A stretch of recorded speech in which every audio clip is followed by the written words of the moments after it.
6 قسم کے لوگ ایسے ہیں جن کو آپ زکوٰۃ دو تو آپ کی زکوٰۃ ادا نہیں ہوگی۔ اس لیے ان 6 قسم کے لوگوں کے بارے میں آپ کو ضرور پتہ ہونا چاہیے۔ سب سے پہلا انسان جسے آپ زکوٰۃ نہیں دے سکتے۔ محترم ناظرین، اس سے پہلے کہ میں ان 6 لوگوں کے بارے میں آپ کو بتاؤں جن کو زکوٰۃ دینا جائز نہیں، آپ ان 6 لوگوں کو زکوٰۃ دے ہی نہیں سکتے۔ میں آپ کو ایک چھوٹا سا مسئلہ بتانا چاہتی ہوں، پھر اس کے بعد ان 6 لوگوں کو 1 بائی 1 ذکر کیا جائے گا۔ جمعہ کا دن بڑی جامع مسجد خطبے سے پہلے یا بعد امام صاحب اعلان کرتے ہیں کہ مسجد کی تعمیر اور مرمت، بجلی کے بل یا توسیع کے لیے چندہ درکار ہے۔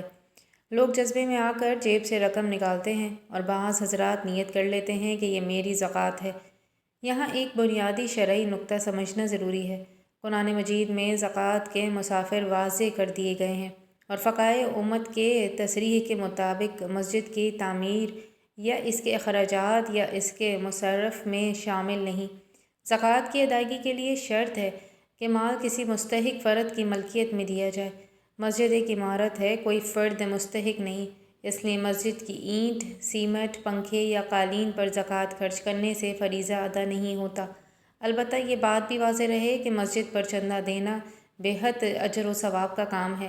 نبی کریم صلی اللہ علیہ وآلہ وسلم نے فرمایا کہ جس نے اللہ کے لیے مسجد بنائی، اللہ اس کے لیے جنت میں گھر بنائے گا۔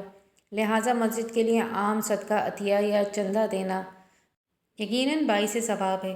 اگر کسی نے زکوٰۃ کی نیت سے رقم مسجد میں دے دی تو اسے انشاءاللہ زکوٰۃ کا ثواب ملے گا، لیکن زکوٰۃ کا فرض دوبارہ ادا کرنا ہوگا کیونکہ مصرف درست نہیں تھا۔ ہاں، اگر مسجد کے ساتھ مدرسہ قائم ہے جہاں مستحق طالبہ اور طالبات قرآن کی حدیث کی تعلیم حاصل کر رہے ہیں اور وہ واقعی صاحب نصب نہیں تو انہیں زکوٰۃ دی جا سکتی ہے۔ اسی طرح استادات اگر شرعی مستحق ہو تو ان کی تنخواہ کے لیے زکوٰۃ استعمال ہو سکتی ہے، بشرطِ رقم باقاعدگی ان کی ملکیت میں دی جائے۔ اس لیے ہمیں چاہیے کہ جذبات کے ساتھ علم کو بھی ساتھ رکھیں۔ مسجد کو چندہ دیں، دل کھول کر دیں، مگر زکوٰۃ صرف وہاں دیں جہاں شریعت نے اجازت دی ہے۔ محترم ناظرین، زکوٰۃ محض ایک مالی عبادت نہیں بلکہ یہ ایمان کی سچی اور سچائی کا ایمان ہے۔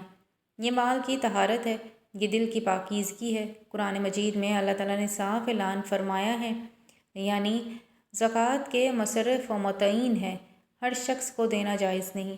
اس کا مطلب یہی ہے کہ زکوٰۃ دینا جتنا ضروری ہے، صحیح جگہ دینا اس سے بھی زیادہ ضروری ہے۔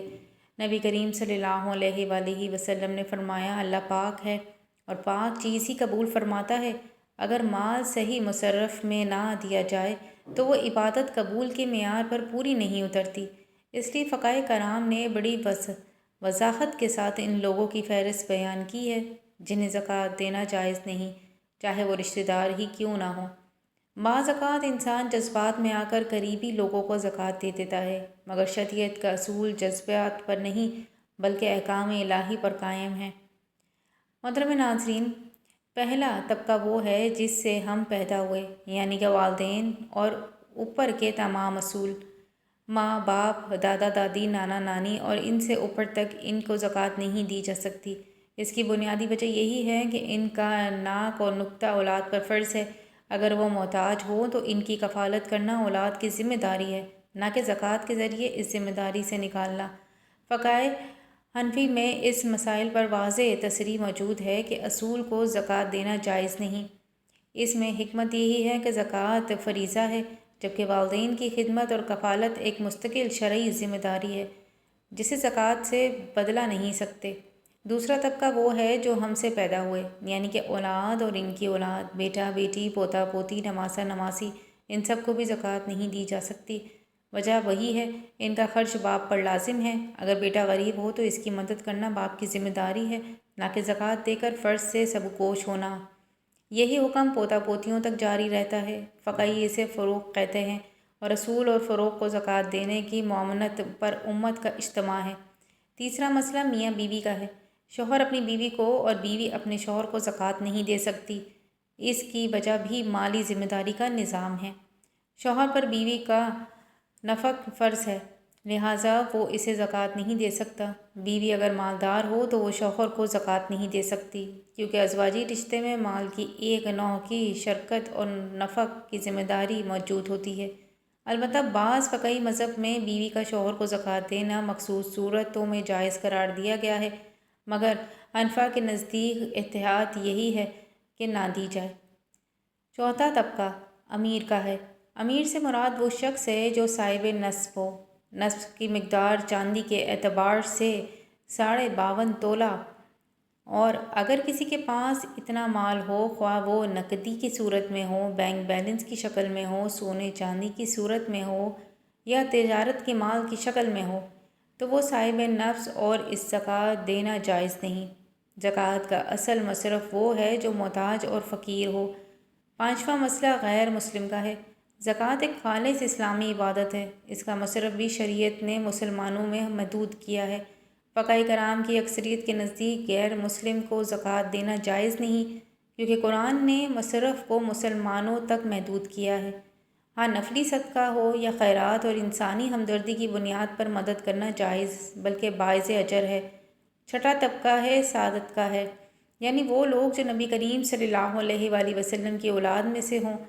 حدیث میں آیا ہے کہ صدقات آل محمد کے لیے جائز نہیں، اس لیے سید کو زکوٰۃ نہیں دی جا سکتی۔ البتہ بعض رشتہ دار ایسے ہیں جنہیں زکوٰۃ دینا نہ صرف جائز بلکہ دوہرا اجر ہے، جیسے سسر، ساس، سالہ، سالی، دیور، خالہ، ماموں، چچا، چچی، پھپھی، بشرطیہ وہ مستحق ہوں اور صاحب نفس نہ ہوں۔ ان کو دینے سے صلہ رحمی کا ثواب بھی ملتا ہے اور زکوٰۃ بھی ادا ہو جاتی ہے۔ محترم ناظرین، زکوٰۃ کا مسئلہ صرف ایک مالی لین دین نہیں بلکہ ایک باقاعدہ شرعی نظام ہے، جس کے پیچھے حکمت، عدل اور معاشرتی توازن کا پورا فلسفہ کار فرمایا ہے۔ اگر ہم گہرائی سے دیکھیں تو معلوم ہوتا ہے کہ جن 6 طبقات کو زکوٰۃ دینا جائز نہیں، ان کے پیچھے محض ممانعت نہیں بلکہ مضبوط فقہی اصول موجود ہیں۔ مثال کے طور پہ اصولی فروغ، یعنی کہ والدین اور اولاد کو زکوٰۃ نہ دینے کا حکم اس لیے ہے کہ ان کا خرچ شریعت نے پہلے ہی آپ پر لازم کر دیا ہے۔ اگر کوئی شخص اپنے محتاج باپ کو زکوٰۃ دے کر کہے کہ میں نے فرض ادا کر دیا، تو دراصل وہ ذمہ داریوں کو غلامت کر رہا ہے، ایک کفالت کی ذمہ داری اور دوسری زکوٰۃ کی ادائیگی۔ امام سرخسی رحمۃ اللہ نے البسوط میں اس اصول کو واضح کیا گیا ہے کہ جس کا نفقہ آپ پر واجب ہو اسے زکوٰۃ نہیں دی جا سکتی، کیونکہ زکوٰۃ کا مقصد مال کو اپنے دائرۂ ذمہ داری سے نکال کر مستحق تک پہنچانا ہے، نہ کہ اپنی ہی ذمہ داری کو پورا کرنا۔ اسی طرح میاں بیوی کے باہمی تعلق میں بھی یہی اصول کار فرمار ہے۔ شوہر پر بیوی کا نفقہ فرض ہے، جیسا کہ قرآن میں ہے، مرد عورتوں کے نگران اور کفیل ہیں۔ جب کفالت کی ذمہ داری پہلے سے عائد ہے تو زکوٰۃ دے کر اس فرض کو ادا کرنا درست نہیں۔ اگر بیوی مالدار ہے اور شوہر تندرست ہے تو بعض فقہاء نے بیوی کے لیے شوہر کو زکوٰۃ دینے کی گنجائش بیان کی ہے، کیونکہ شوہر کا نفقہ بیوی پر فرض نہیں، لیکن احتیاط اور افضل یہی ہے کہ قریبی ازواجی تعلق میں زکوٰۃ کے بجائے عام مدد کی جائے، تاکہ زکوٰۃ کے مصرف میں کوئی شبہ باقی نہ رہے۔ اب آئیے امیر کی تعریف کو فقہی انداز میں سمجھتے ہیں۔ شریعت نے امیری کو محض ظاہری شان و شوکت سے نہیں جوڑا بلکہ نسب سے وابستہ کیا ہے۔ اگر کسی شخص کے پاس بنیادی ضرورات یعنی کہ گھر، کپڑے، روزمرہ استعمال کی اشیاء سے زیادہ اتنا مال موجود ہے جو 52.5 تولہ چاندی کی قیمت کے برابر ہو، تو صاحب نفس ہے، چاہے وہ رقم بینک کے اکاؤنٹ میں کیوں نہ ہو، کاروباری مال کی شکل میں کیوں نہ ہو، سونا چاندی کی صورت میں کیوں نہ ہو یا نقد کی شکل میں ہو۔ اگر سال گزر جائے اور نصاب پر برقرار رہے تو وہ زکوٰۃ لینے پر مستحق نہیں بلکہ دینے کا مکلف ہے۔ اس لیے اگر کسی کو بظاہر سادہ زندگی گزارتے دیکھ کر ہم اسے مستحق سمجھ لیں مگر حقیقت میں وہ صاحب نفس ہو، تو اسے زکوٰۃ دینے سے زکوٰۃ ادا نہیں ہوگی۔ فقہاء نے لکھا ہے کہ تحقیق کے بغیر زکوٰۃ دینا درست نہیں، کم سے کم غالب گمان ہونا چاہیے کہ یہ مستحق ہے۔ غیر مسلم کو زکوٰۃ نہ دینے کا مسائل بھی عبادت کی نوعیت سے جڑا ہوا ہے۔ زکوٰۃ اسلام کا ایک بنیادی رکن ہے اور اسلام کے مصرف قرآن میں متعین ہے۔ سورۃ التوبہ کی آیت نمبر 60 میں کہ جو 8 مصرف بیان ہوئے ہیں، ان کی تشریح میں جمہور مفسرین اور فقہاء نے وضاحت کی ہے۔ یہاں مرد مسلمان فقیر و مسکین ہیں۔ نبی کریم صلی اللہ علیہ وآلہ وسلم جب سیدنا معاذ بن جبل رضی اللہ تعالیٰ عنہ کو یمن بھیجا تو فرمایا کہ انہیں بتاؤ کہ اللہ نے ان کے مالوں میں صدقہ فرض کیا ہے۔ جو ان کے مالداروں سے لیا جائے گا اور ان کے فقر کو لوٹا دیا جائے گا۔ اس حدیث میں ان کے فقرہ سے مراد مسلمان فقرے ہیں۔ البتہ اسلامی تعلیمات انسانی ہمدردی سے خالی نہیں۔ غیر مسلم پڑوسی، رشتہ دار یا ضرورت مند کی مدد نفلی صدقہ اور خیرات سے کی جا سکتی ہے اور اس میں اجر ہے، لیکن فرض زکوٰۃ کا مصرف مخصوص ہے۔ اب شہادت کا مسئلہ نہایتی حساس اور قابل احترام ہے۔ شہادت وہ ہے جو حضرت فاطمہ رضی اللہ تعالیٰ کی اولاد میں سے ہو۔ احادیث صحیح میں واضح الفاظ میں صدقات آل محمد کے لیے حلال نہیں۔ نبی کریم صلی اللہ علیہ وآلہ وسلم نے فرمایا، یہ صدقات لوگوں کے میل کچیل، یہ محبت اور آل محمد کے لیے جائز نہیں۔ اس کی حکمت علماء نے یہ بیان کی ہے کہ اہل بیت کا مقام بلند رکھا جائے اور ان کی کفالت کے لیے بیت المال اور خمس وغیرہ کا نظام رکھا گیا ہے۔ اس لیے اگر کوئی سید محتاج بھی ہو تو اسے زکوٰۃ نہیں دی جائے گی، بلکہ دیگر ذرائع سے اس کی مدد کی جائے گی۔ اس کے برعکس بعض رشتہ دار ایسے ہیں جنہیں زکوٰۃ دینا افضل ہے، کیونکہ اس میں دوہرا اجر ہے، ایک زکوٰۃ اور دوسرا صلہ رحمی کا۔ نبی کریم صلی اللہ علیہ وآلہ وسلم نے فرمایا کہ مسکین کو صدقہ دینا ایک صدقہ ہے اور رشتہ دار کو دینا دوہرا اجر ہے، صدقہ بھی اور صلہ رحمی بھی۔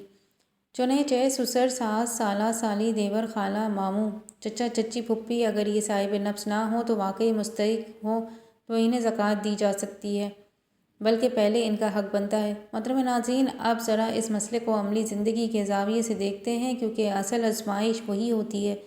اکثر لوگ زکوٰۃ نکالتے وقت صرف رقم کے حساب میں محتاط ہوتے ہیں، مگر مصرف کے معاملے میں سستی کر جاتے ہیں۔ یاد رکھیں، زکوٰۃ کی ادائیگی میں نیت کے ساتھ ساتھ درست جگہ خرچ کرنا بھی شرط ہے۔ اگر آپ نے غلط مصرف میں دے دی تو مال نکل گیا مگر فریضہ ادا نہ ہوا۔ فقہ کرام نے لکھا ہے کہ اگر بعد میں یقین ہو جائے کہ جسے زکوٰۃ دی ہے وہ صاحب نفس تھا یا ان میں سے کسی ممنوعہ طبقے میں شامل تھا تو زکوٰۃ دوبارہ ادا کرنا لازم ہو جائے گی۔ اس لیے تحقیق سوال اور اطمینان ضروری ہے۔ یہ کوئی بدگمانی نہیں بلکہ عبادت کی حفاظت ہے۔ یہ ایک اہم نکتہ بھی ہے کہ بعض لوگ اپنے محتاج والدین یا اولاد کو زکوٰۃ دینے کی نیت اس لیے کرتے کہ ان پر خرچ کرنا مشکل محسوس ہوتا ہے۔ یہی رویہ خطرناک ہے۔ والدین کی خدمت اور کفالت قرآن کا واضح حکم ہے۔ اگر والدین تندرست ہیں تو ان پر خرچ کرو۔ زکوٰۃ سے بھی بڑھ کر اجر کا باعث ہے، کیونکہ یہ فرض عین ہے۔ اسی طرح اولاد کی کفالت بھی باپ کی ذمہ داری ہے۔ جو شخص اپنی ذمہ داری زکوٰۃ کے ذریعے پوری کرنا چاہتا ہے وہ دراصل عبادت کو سہولت کا ذریعہ بنا رہا ہے۔